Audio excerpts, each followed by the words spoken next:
World cup में शिकस्त के बाद वज़ीर-ए-आज़म मोदी के ड्रेसिंग रूम की वीडियो सामने आ गई। वर्ल्ड कप फाइनल में हिंदुस्तानी शिकस्त के बाद वज़ीर-ए-आज़म Narendra Modi Indian dressing room गए और तमाम खिलाड़ियों की हौसला अफजाई की। मोहम्मद शमी को वज़ीर-ए-आज़म नरेंद्र मोदी ने गले लगाकर तसल्ली दी। जडेजा ने सोशल मीडिया पर एक पोस्ट शेयर करके वज़ीर-ए-आज़म से मुलाकात का अपना तजुर्बा भी शेयर किया। वहीं अब ड्रेसिंग रूम की वीडियो भी सामने आई है जिसमें वज़ीर-ए-आज़म तमाम खिलाड़ियों से बात कर रहे हैं। इसके बाद वज़ीर-ए-आज़म नरेंद्र मोदी ने मोहम्मद शमी को गले लगाकर कहा कि आपने इस बार बहुत अच्छा किया है। वज़ीर-ए-आज़म ने शमी को पीठ पर थपके दी और इन्हें मुबारकबाद दी। इसके अलावा इन्होंने बुमराह से बात की और कहा कि आप गुजराती बॉलर होंगे, जिस पर बुमराह ने कहा हाँ थोड़ा सा। आप लोग पूरा 10-10 गेम जीत के आए हो, ये तो होता रहता है। दूसरा ये भाई देश आप लोगों को देख रहा है।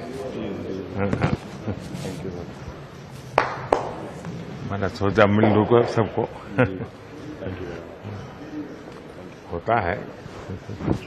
कहाँ राहुल कैसे हैं? अरे आप लोग मेहनत बहुत की है, लेकिन कहा बाबू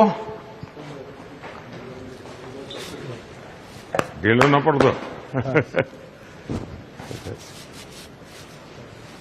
समय बहुत अच्छा किया है इस बार।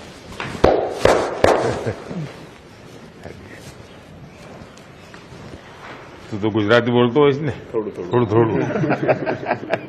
कर दो घर से।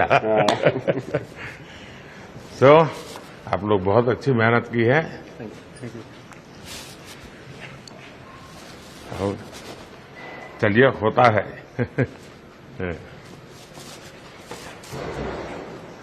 होता रहता है ऐसा। हाँ। और साथियों को एक दूसरे को जरा हौसला बुलंद करते चलिए। और जब आप लोग फ्री हो गए कभी दिल्ली आएंगे तो बैठूंगा आप लोगों के साथ। मेरी तरफ से निमंत्रण है आप सब।